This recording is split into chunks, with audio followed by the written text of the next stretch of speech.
Hello and welcome to Fueling Around with me, Jason Plato, and the cork in my bottle. That's a cracker. It's Dave Vitti. Hello. Fueling Around is powered by Adrian Flux. As the UK's largest specialist insurance broker, Adrian Flux will tailor a quote to your exact needs and help you save money on your car, your bike, or even your home insurance. Now then, Dave, how are you? I'm all right, thank you. I'm cold at the moment, I'll be honest with you. I'm cold, it's chilly, it's Long John's weather, but other than that, I'm all right. Did I tell you, by the way, on the school run yesterday, -8.5 Celsius.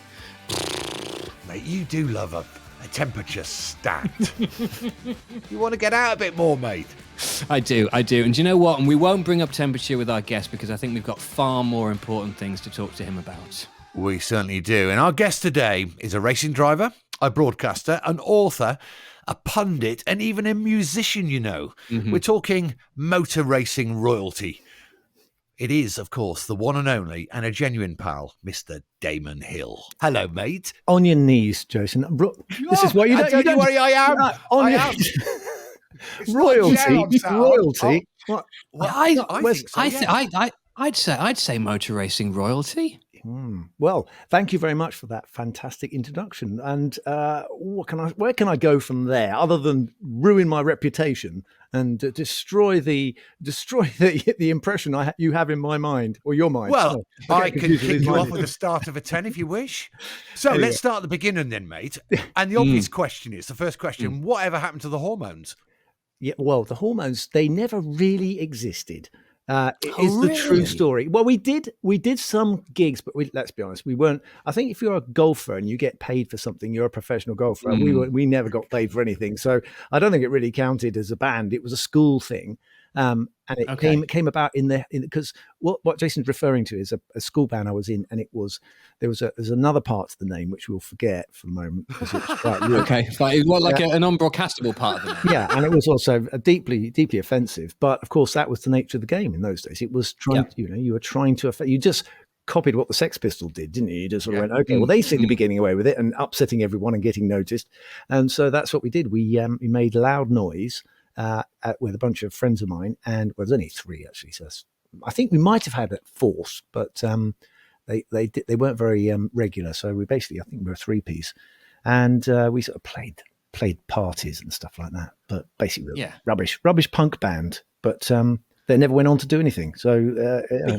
had a go. But it didn't end there, though, because the fact that I love in the research for this is the fact that you appeared as a guitarist on the Def Leppard album Euphoria. And many people, I believe, don't know that. No, that is a fact. But I'm quite proud of that one, actually, to be honest, because you can actually hear my guitar as they fade out towards the end of the song. It was on the Euphoria album, and the track is called Demolition Man. Quite appropriate for a racing driver. And I was asked what happened was I lived in Ireland, and in Ireland there was a lot of musicians, including, of course, Def Leppard. And Joe Elliott said to me at a party once, he said, "Oh, we're recording up the road, and you should come and play on our album." And so I basically challenged him to accept that, or to live up to his offer. So I literally turned up on the doorstep and said, "Okay, I've got my guitar. Come on then." Basically, yeah. So they put me down in the basement, and they had a recording session. They went, "Right, have a go at that," and I did an okay, reasonable job. And it's actually, I think it fits well with the track. Yeah. So and it went platinum. It went platinum. Did it and really? Basically, somewhere out there is a platinum disc. They brought it over to give it to me, but I couldn't manage to meet up with them. So I think they left it in the hotel. I love that. And so obviously sort of with the music side of things, presumably you've had a jam session or two with the likes of Eddie Jordan over the years. Well, Eddie, of course. Motor racing. Yeah. So Eddie loves it, doesn't he? Yeah. And he famously came up with the idea of getting a flatbed truck and getting all his relatives over from Ireland and having a party after the British Grand Prix. And literally it was, his cousin Dave and his uncle, whoever it was, and so they all came over and had a great time, and we all ended up on stage afterwards, and Johnny Herbert on triangle, David Coulthard on tambourine, and we just were, we'd had a fantastic weekend and a few beers, and off we went, and Eddie on drums. Do you know what? The paddocks, they're not the same, are they, nowadays? Well, no, it all got, as these things do, it all got out of hand, and now it's like a full-on kind of Nebworth kind of operation, Isle of Wight Festival. But in those days, it literally was impromptu, completely off the cuff, and it was grass as well. Don't forget, it was this is before they tarmacked over the massive the field that was Silverstone, and so. And are you still playing a bit now? You still I've got a guitar in my room, in this very room that I'm talking to you from now. So I've got a couple of guitars, and every now and then I pick them up and I plunk away, and I kind of try to remember what I've forgotten. And but the fingers don't do what they're supposed to do anymore. It's you have to keep playing all the time, and otherwise they go all sort of stumpy and useless, and you're kind of playing 4 strings instead of 1, and it's horrible. But did you play any instruments, Dave? Well, my dad was a jazz musician. My dad was a pro musician. So he was a drummer. I play a bit of drums. I used to play the violin as a kid and then gave that up. Then played the clarinet as a kid and gave that up. And now I don't really do anything. Wow. But I like to sort of think of myself as loosely musical. Likewise, when I was at school, I formed a little band. I think we had 1 gig. We were called The Bland, which is a really rubbish name now looking back on it. 3-piece and basically just doing Jimi Hendrix covers because the guy that sang was mad on Hendrix. So I remember sort of doing this gig and just basically playing old Hendrix things. But it was short-lived, and I don't think we ever had another gig. I saw a documentary the other night about, you remember the film Rainbow Bridge that Jimi Hendrix was in? It was a film about the making of that documentary. It's absolutely brilliant. Right. I can't remember what channel it was on, but it was really fascinating.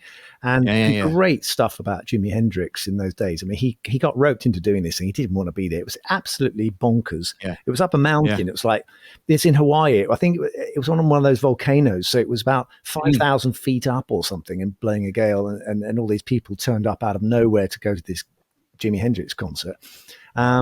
And then the guy who put it together he went off the rails, and all the stuff ended up on the editing cutting room floor. It was a great story. But anyway, Jimi Hendrix. There was also some great guitar work from Jimmy there. So well done you for having brilliant. He's brilliant.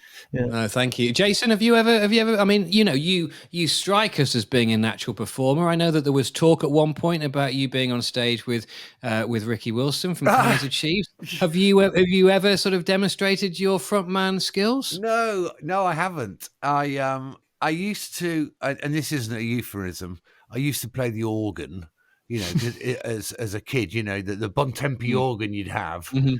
But I found motor racing, so everything that wasn't a tyre, went in the bin and wasn't put on the Christmas list. But no, I'm desperate to do that little.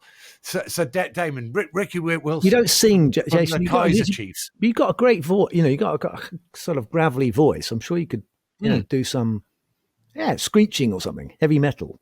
No? Well, the punk era would have suited me well. A bit of shouting and carrying on, a bit of smashing. Yeah, a bit of smashing.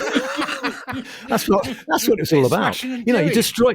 Basically, you've got to remember to finish your set first before you destroy your instruments, because otherwise the audience get very upset. Yes. I have been known to damage my tools before the end. Well, again, not a organ and tools in there. So well done, absolutely. You. In terms of you two, obviously go back many, many years. What was the point where you first met? Well, I can remember seeing a guy called Plato going down the back straight at Snetterton in a Formula First, and I remember thinking, that was you, wasn't it? No, it wasn't. It was a Formula Renault. It was a Formula Renault. Okay, right. Yes, well, I forgot the car, but I remember the name. But I remember just thinking, great name. And how did you get this name, Plato? Because I mean, it is like it's a bonkers name, isn't it? It's a very famous name, and it does it carries a lot of baggage.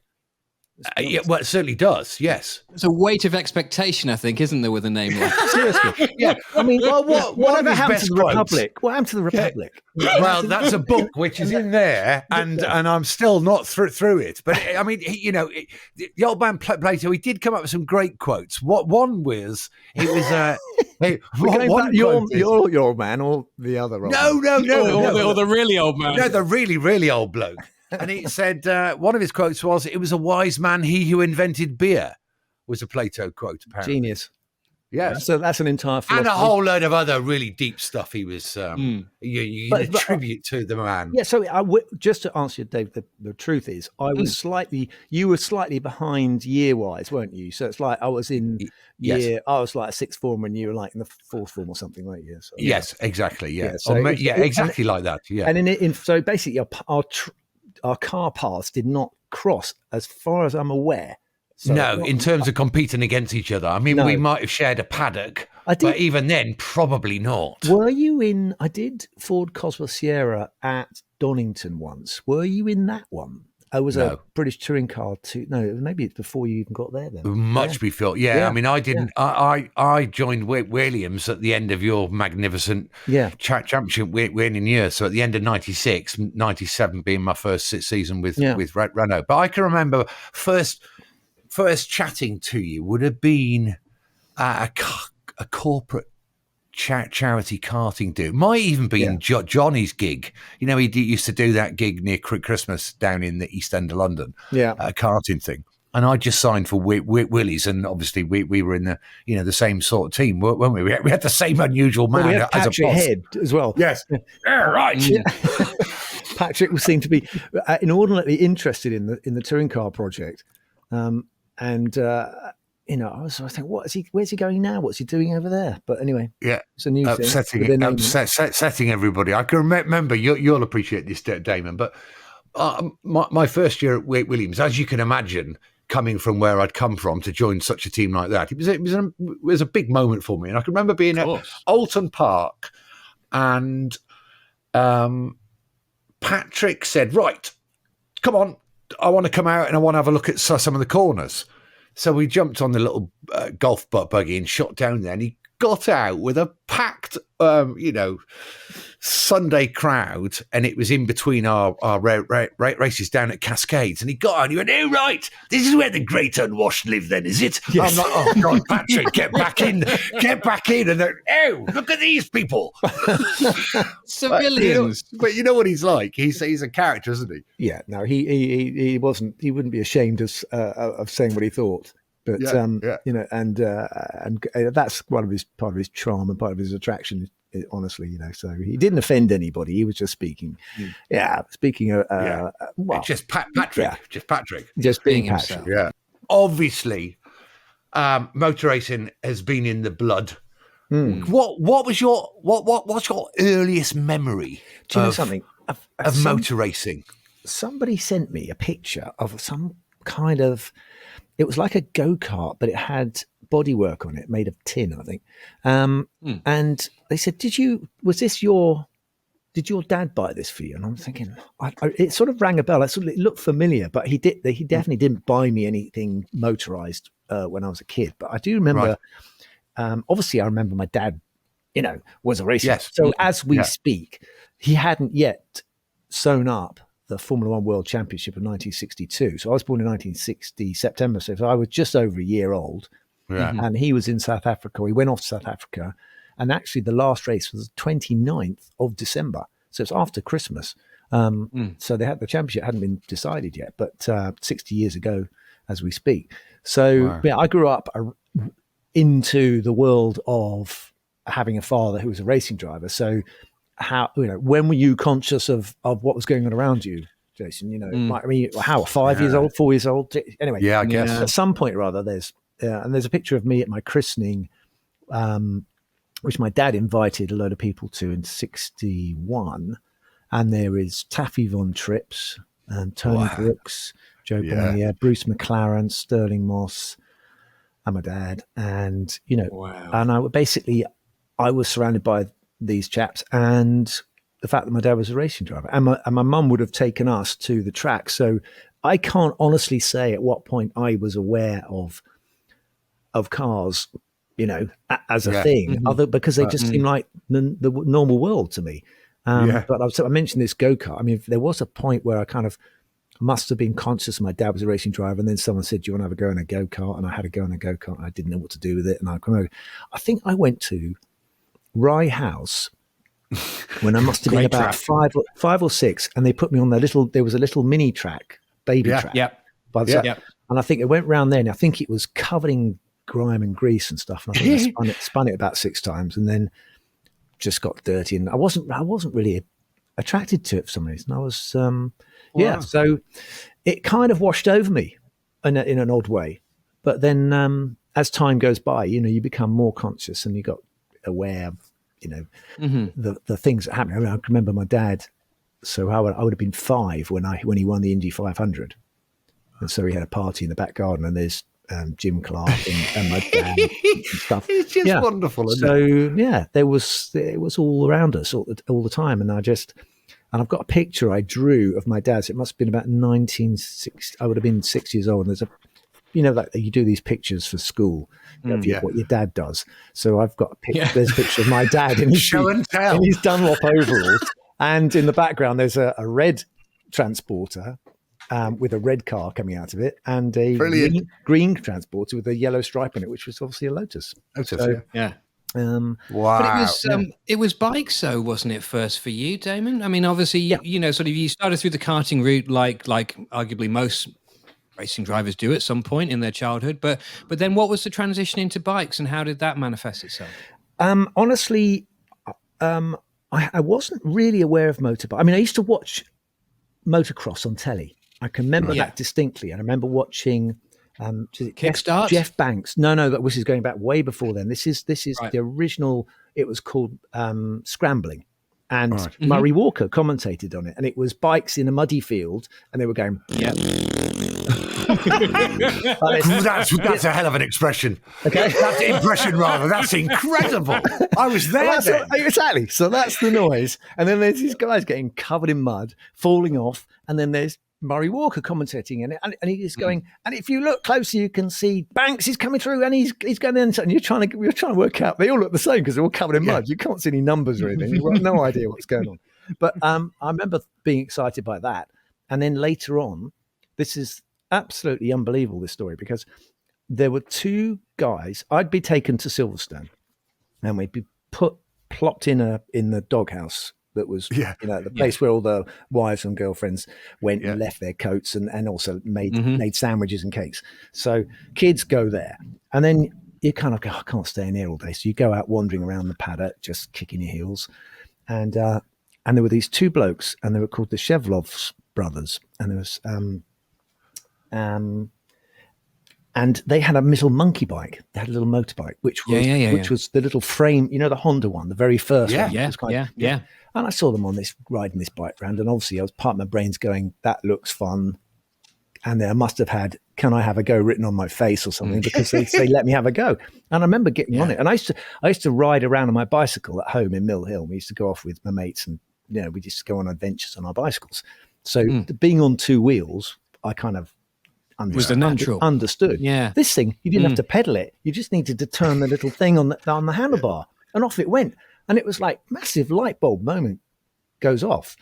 And I do wonder about that, because my dad actually started off on motorbikes. He also did scrambling and broke his leg quite badly. So he had a bad limp because of a crash on a motorbike. And my grandma rode a motorbike. So I've got a picture of my grandma in between the walls wearing jodhpurs, kind of like, like those flying trousers. You see the guy coming out the bike. She got those kind of like baggy trousers and massive leather gauntlets and goggles on a motorbike. And that's so, after the First World War, women did all the jobs and they rode motorbikes. But my granddad, in other words, my dad's dad, never drove a car in his life. So is that really? Never drove a car in his life. Didn't have a driving license. So, I do think that my grandma, my dad's mum, had unconsciously all that stuff, the kind of whatever it is, passing on some experience through genetics. I honestly think it must have come from her. Wow, how brilliant is that? Because I remember getting on this motorbike, twisting the thing, and off I went, and I just thought, and then I pestered my dad. I said, Dad, can I have a motorbike? No, I didn't know how much they cost. It's like I knew they probably weren't cheap, and so that's how it all started. I basically learned more, but it was the experience. So not motivated by seeing a famous, but eventually I saw Barry Sheen and and Agostini, all those people, and I just realized they were my heroes. Guys on motorbikes. Because you did some racing, didn't you? You did some bike racing. Absolutely. No, I was champion of brands 1 year. Won every race I did. I used to do 3 races in a day, and I cracked the winning thing. You know, Jason, it's like when you win your first, you go into, I don't know, did you win your first ever race? Probably. I don't know. Did you? No, I didn't. No. So you race, and you're doing it. And then one day you kind of win something. Yeah. And it's like, you're out there and I'm actually quite good at this. Yeah. Well, it's like something unlocks. Something unlocks completely because up until that point, you've been following the guys in front. And then suddenly there's no one in front. And you're going, now what?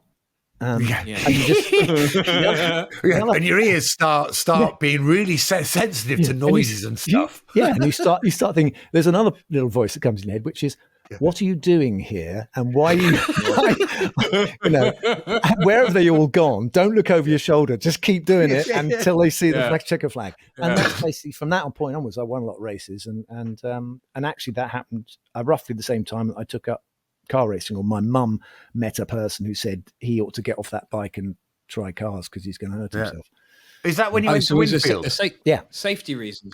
Yeah, I think. Because I went to Winfield. Now, obviously, we know the lovely Mike Knight. Yes, completely. So Mike was very important because he actually was one of the people who spoke to Mum and said I think he wanted. We just lost Tombe, haven't we? Patrick Tombe. Yes. Patrick Tombe was one of the French crew who went through the Winfield school. Renault, Elf, Winfield. So it's got these 2 French names and an English name. Why is it called Winfield? But anyway, that was the racing school that had the deal for all the French drivers. If you did well in that, you get sponsored to do Formula Renault free. Yes. And so all the karters went there, won the scholarship, and got Formula Renault, Formula 3, Formula 1. Yep. Alain Prost, Jacques Lafitte, Patrick Tombe, René Arnoux, all the French crew came through that school. And so they wanted to see if they could get an English guy to win it, which was a bit of a stupid idea because obviously the French weren't going to go for that. So anyway. I can vouch for that. So anyway, so having had some experience, they're very proud of their nation and everything. So, but anyway, along comes English guy, and so I did very well, but I didn't win the school. And I think Mike Knight noted I got something. And he kind of, I think he was the first person to sort of say, well, you could be good if you didn't cock up the final like you just did, So, that was that was how I got off the 2 wheels and onto 4 wheels. And I have to say, I didn't like it at first. I just didn't like being strapped into a cockpit. I just, it felt very claustrophobic. And a car didn't accelerate like a motorbike did. It's not nearly. No oomph. And of course, that's the point. Until you get more power, you can't drive it like a motorbike because the motorbike's got way more power than the contact patch. Mm-hmm. And so it wasn't until you get more power in a racing car, or it was wet, that I could actually do something with the damn thing because they're like a dead weight. Formula Ford's got no oomph at all. It's just rattles, And the other thing as well during this whole sort of process, and again, many people possibly don't realize this and just sort of assume that you graduate up and someone says, drive for us. But you're having to secure funding all the way through this, aren't you? Which I guess is your sort of primary role. Is that fair to say that you've got to be sort of finding funding to enable you to have these rides or these drives, and then you've got to work spare jobs and you're working as a laborer and a courier, and it's quite a lot of graft behind the scenes, isn't there? When my dad died, then I was 15, and then I carried on with school, and then I basically realised I've got to get some money in, and my ambition was to support myself in a racing bike. So I used to try and find money to go racing bikes, but you could, if you just about afford to own your own bike, run your own bike, and work and pay for it all yourself. With a bit of prize money, you could actually race at a national level. In the UK, but car racing, I mean, Formula Ford was, I don't know, it was £70,000 or something back in 1984. You're going, what?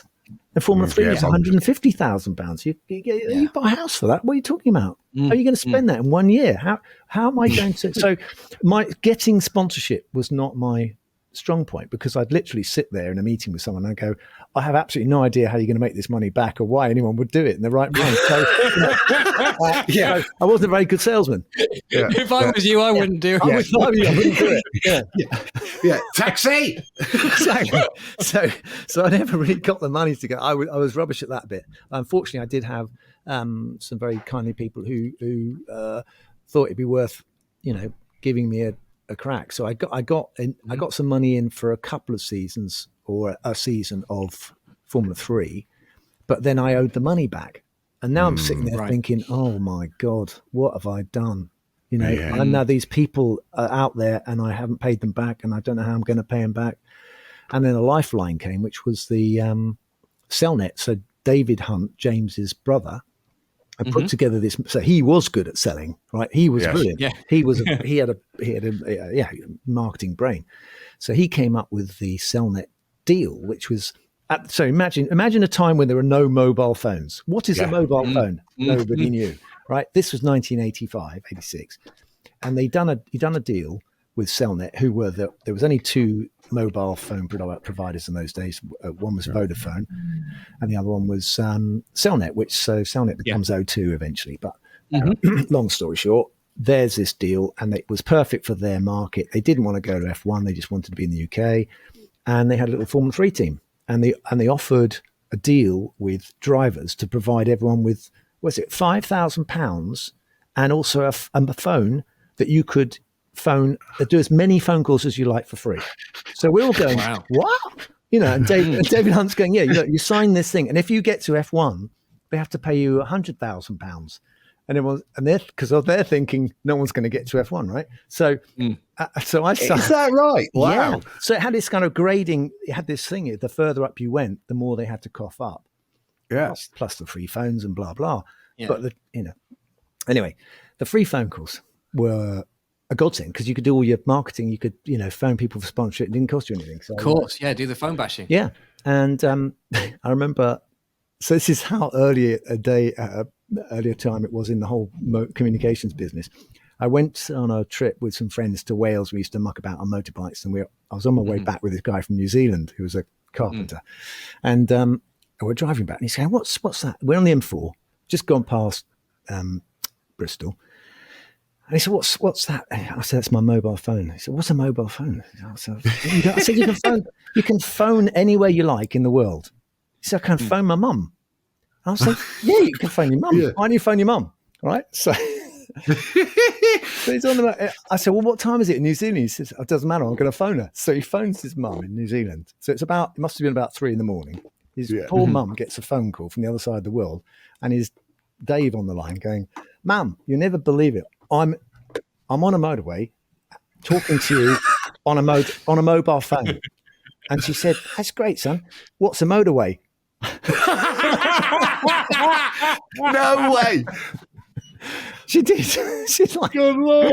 They don't have motorways in New Zealand, but I'm sure. I'm sorry to all the New Zealand listeners. I know you do have probably call them freeways, but anyway. So she wasn't. How cool is that? And do you know what? That's not that long ago, is it? That's late 80s. It's what, 88? A long time ago now, Jason. How many years is that? 40? Oh, yeah. We see, but that's the thing, though, isn't it? We fall into this trap quite a lot, whereby in our own mind we kind of think, well, sort of 10 years ago was 1995, or 10 years ago was 1985, completely. And it's like, no, it's like 30s and 40 years ago. Yeah, it's terrifying. Anyway, children, there was a time when we didn't have mobile phones, let alone smartphones. So, and in fact, the iPhone is only it's less than 15 years old, isn't it now? Yeah. Yeah, 2006 or 7, I think, wasn't it? Something like that. Yeah, that's how crazy. Something of that order. Yeah, absolutely. Within that whole process, then, I mean, did you find? I know, obviously, the Cellnet thing was a breakthrough, but were there points before that where you genuinely had to consider whether this was a brick wall in front of you, and that you might not be able to continue your path on the motor racing career, and you might have to come out and get a normal job? I mean, that must have. Was that a real consideration? Yeah, absolutely. I ran out, but by 89, I'd run out of. I had this, as I said, this lifeline with the Cellnet deal, And eventually it kind of ran out of steam and they didn't sign me up and I hadn't won enough. And meanwhile, Johnny Herbert and Martin Donnelly had gone on to great things and been signed up in F1. And I'm thinking, I'm left at the altar. And I literally had to kind of reconfigure, reevaluate and reconfigure my life because I'd just got married. We've had our first son, Oliver, who had Down syndrome. I'd bought a house. We had a mortgage. The mortgage rates were 17%, and I hadn't got anything to drive. So I literally thought, well, is either give up or adopt a different approach, which was I'll only do it if I get paid. Yeah, which was a bit of a turn. I'm not going to find the money. And so, and out of the blue came a couple of opportunities. When I mentioned the touring car thing, I think it was an opportunity that came up, and I said, "Well, I'll do it if I get paid." Which, how much you want? 500 quid. And literally, it was like, I've got a mortgage. I'm never going to get. I'm going to have to do a lot of races for 500 quid. Anyway, but but I just doubled down. I just went, okay, I'm going to have to be more focused. I've got responsibilities. I'm going to have to. So I think I changed my approach to racing, which was I am not here to muck about. I have to win. I have to. So, and then I got a drive at Le Mans, and I think I got paid.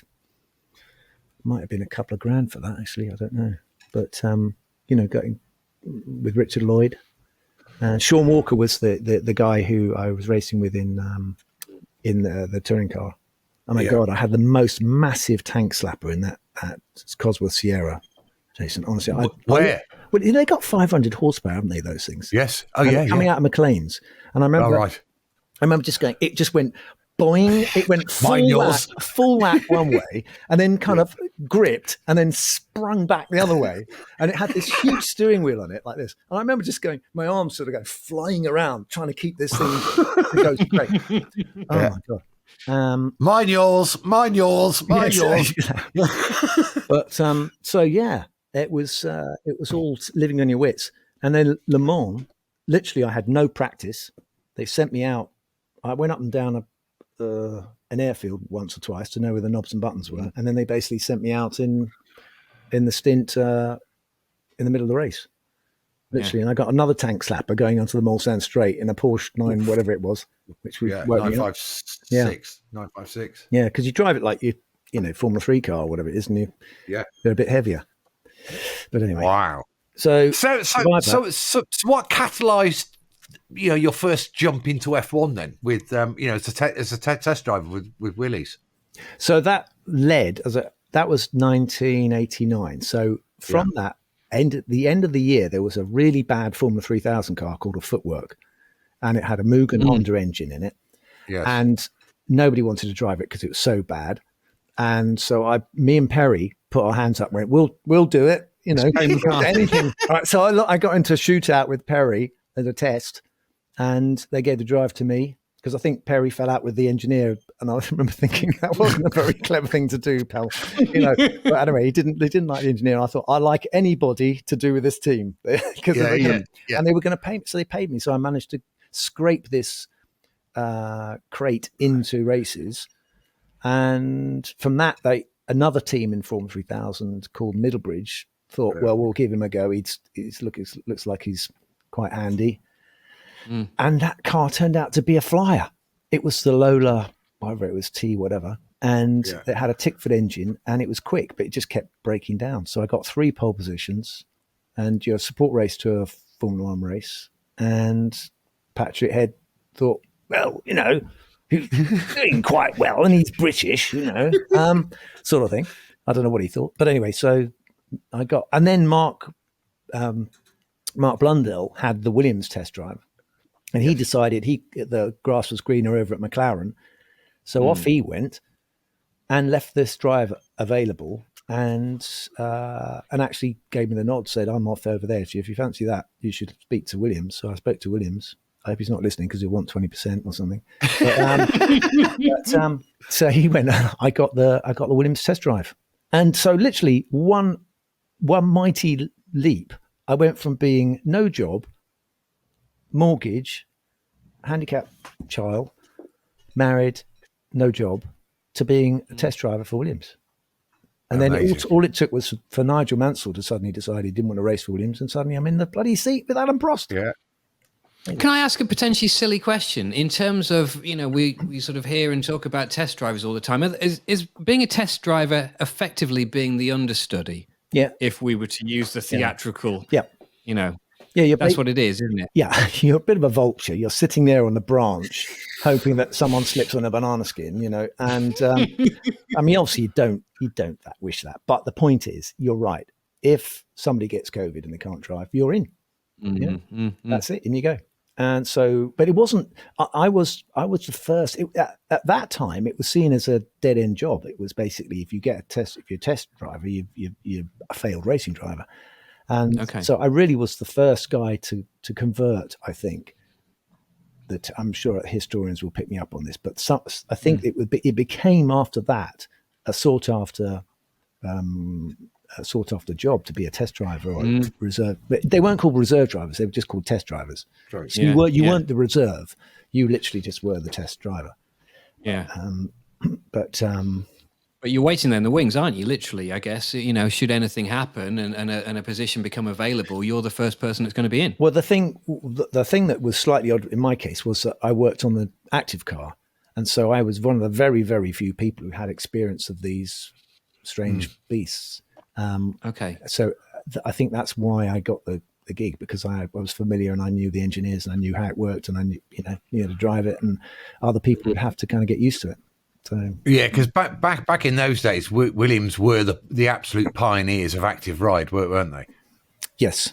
Well, there was a few other people who'd had a go. Lotus had tried to do one, but it was a fully active car. In other words, they were trying to control the platform using computing power entirely, and so the positions of the suspension would be dictated by feedback to the computer, and if that went wrong, of course, it just. And I remember watching at Snetterton. I can remember watching Nakajima, who had been given the job of test driving. I think Nigel had said, "I'm not driving that," or Peaky had said, "You can never get me in that thing. Forget it." And it literally used to sit in the garage, and it would start shimmying.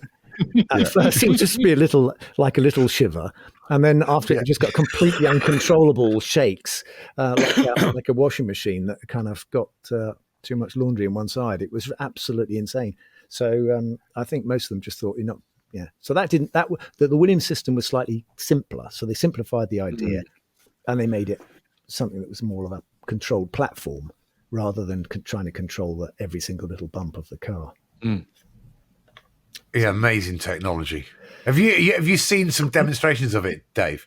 No. I mean, I've heard of it. But I've never, obviously I've assumed it was obviously something to do with the suspension, hence the name, but I don't know anything about how it works. It's quite extraordinary.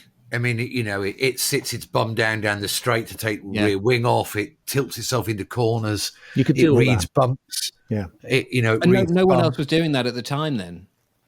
No. They tried. They I think Williams cracked the first one and kind of all said they'd gone down a sensible. This is where Patrick is brilliant, because Patrick would say, okay, it has to work. It's no good coming up with some brilliant idea if it's going to be a nightmare to sort out. We want something that fundamentally is not too complicated, but does the job of what we're trying to achieve, which was to control the ride height.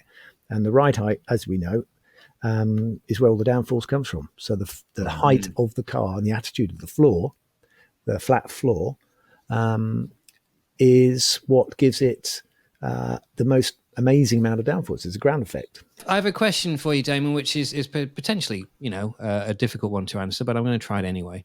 Obviously, over your career, you've raced against, the best of the best all the way through, and you've had a remarkable career. Who would you say was your greatest ever opponent, if that's not too difficult a question to answer?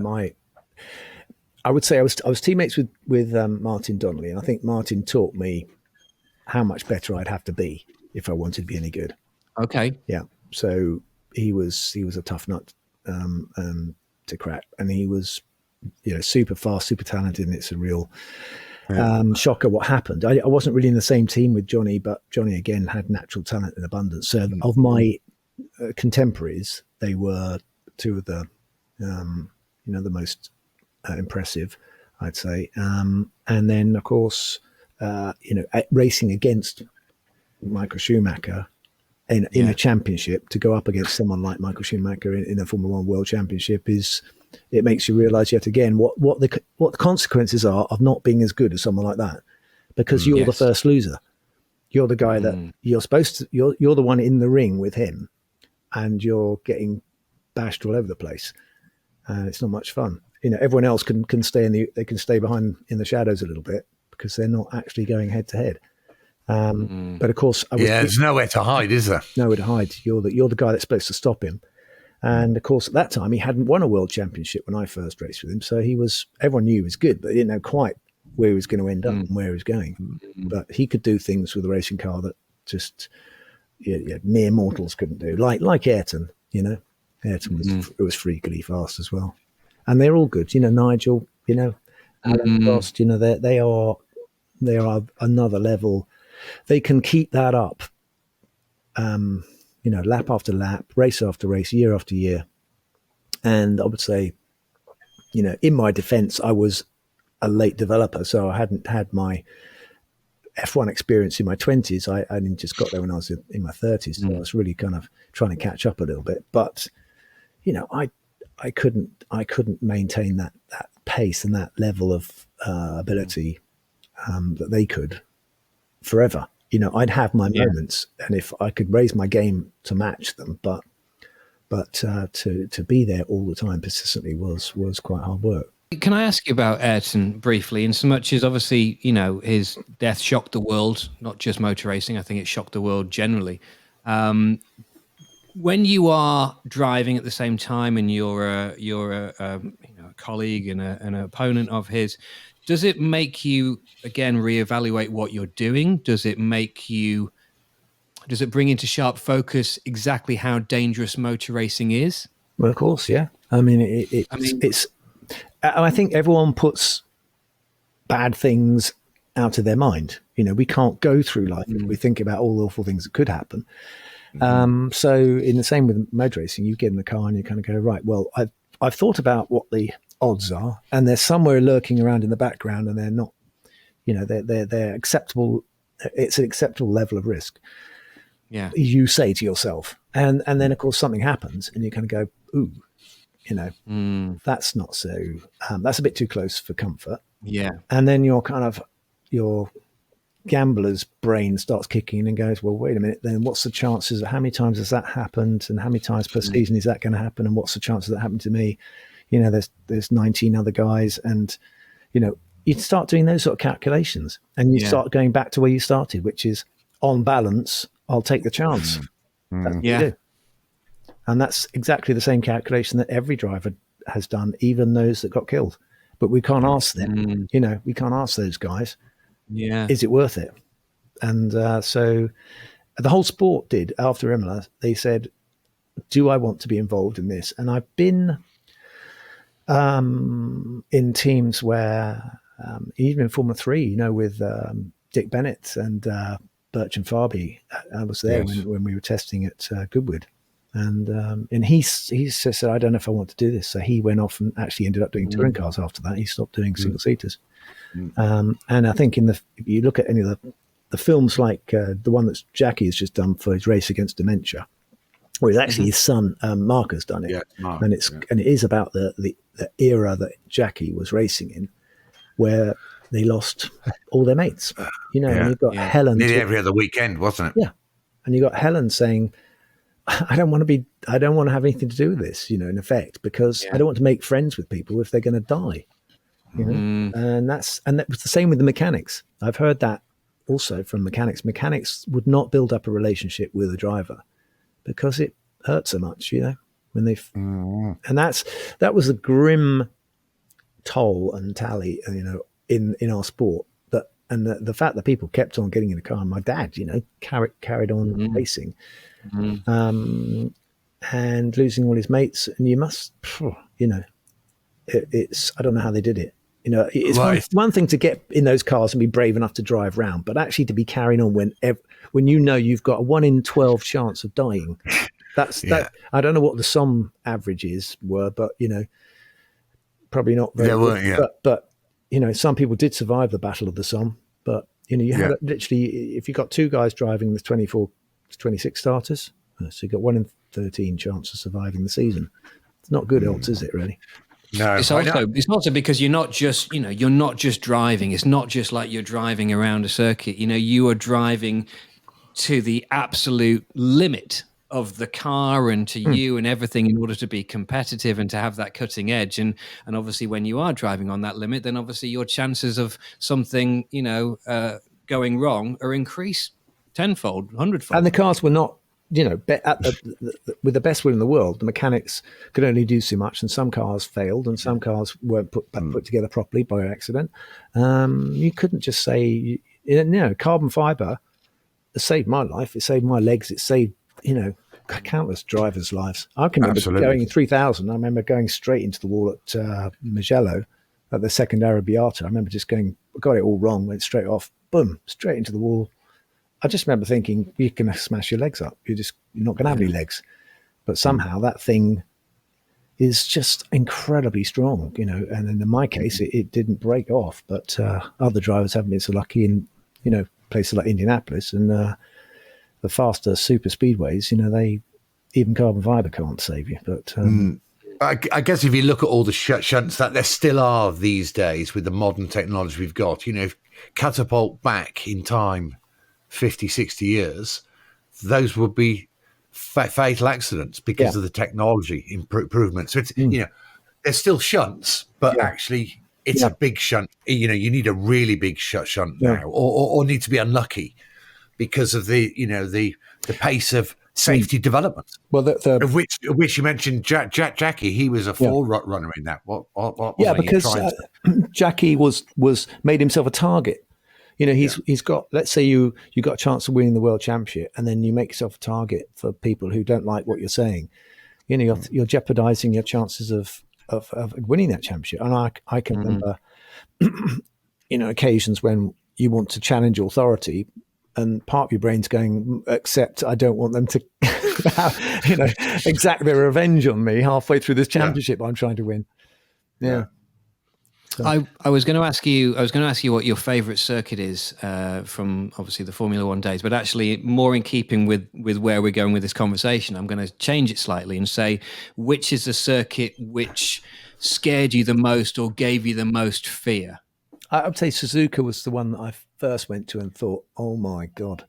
Really? Yeah, I would say so. Well, for what reason? I mean, the Spa in the wet was not much fun. So even in Formula 3, I can remember going there and going, I can't see anything.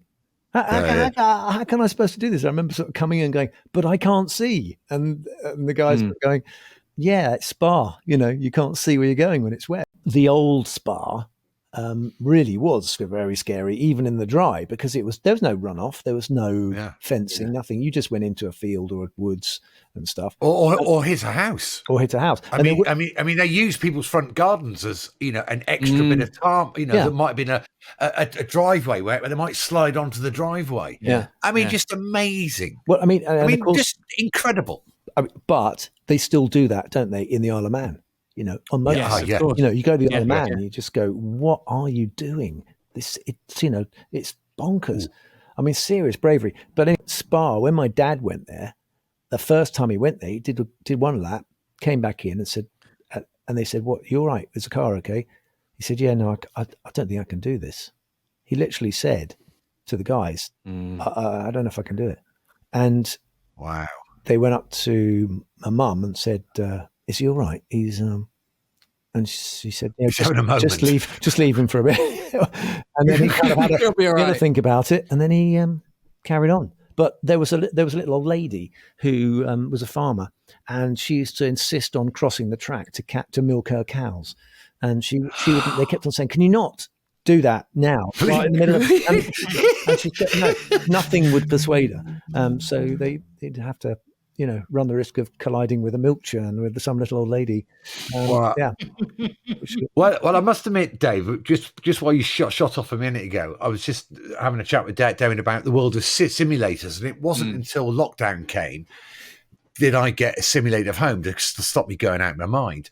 Yeah. And that is the one circuit of the era where you can go back and race a 66 Grand Prix at the old Spa. It's the only time I've ever driven or looked at a circuit and gone, no, this is absolutely ridiculous. Really? Oh, yeah. I mean, bonkers, but exciting. Yeah.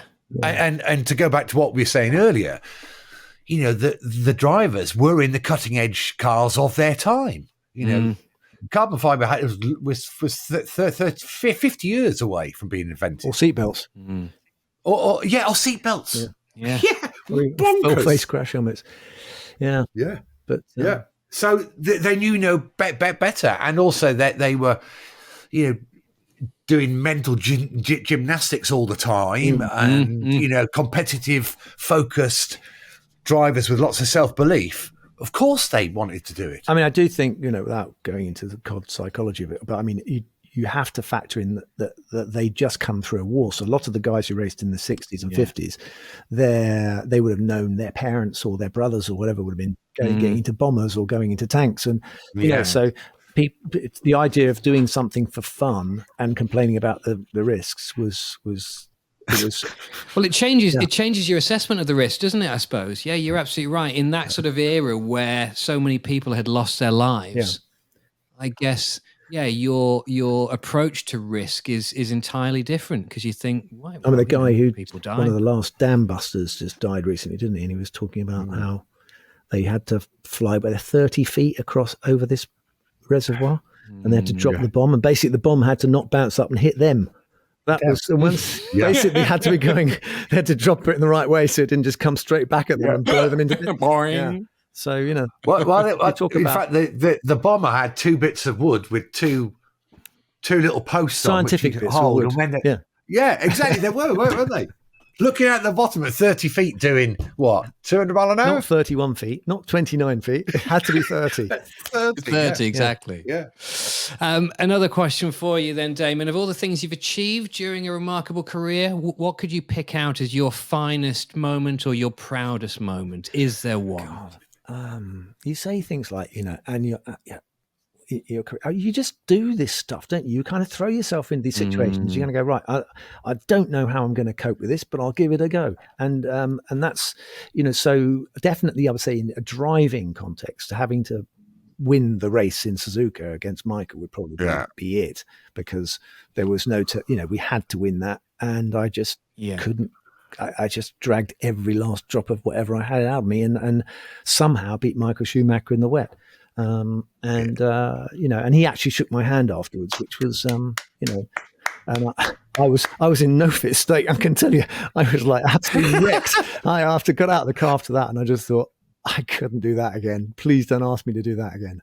But very proud of myself for having done it, because I drove out of my skin in that race and difficult conditions. Isn't it amazing that there are moments when you're in a car where you just can dig something else out, which actually is not available all the times. Yeah.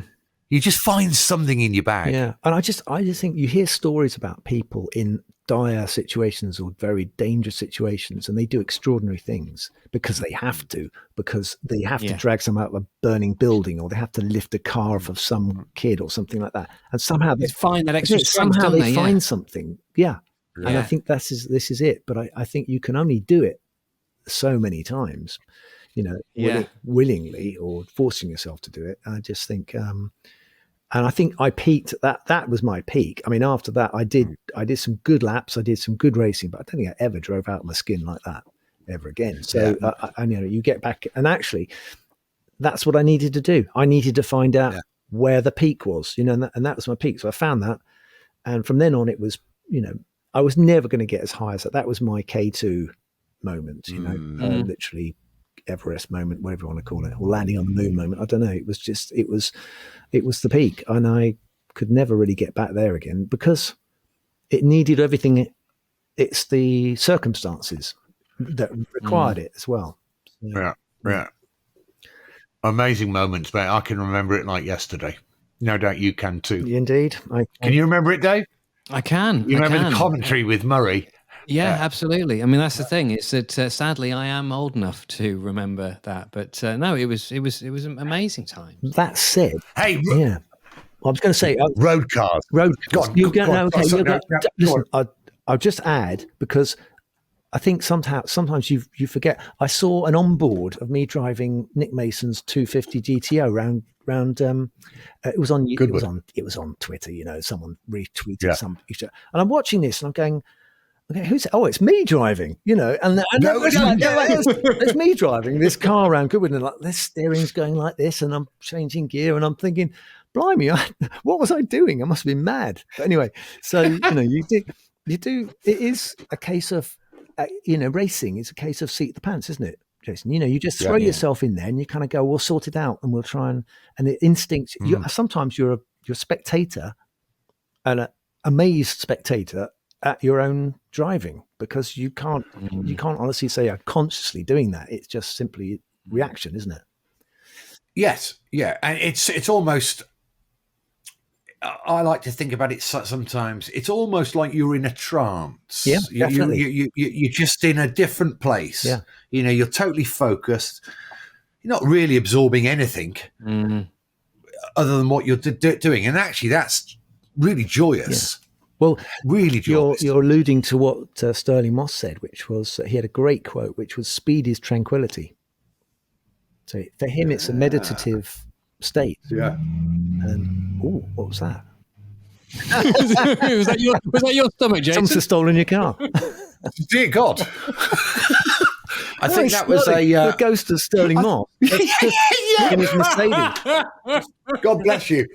Damon, we started off talking music with you, and Jason and I have always said that music and motoring go well together, so I think this would be an apt point to come out. We need your fantasy drive, please. Where are you? Where are you going? What are you listening to? And most importantly, what are you in?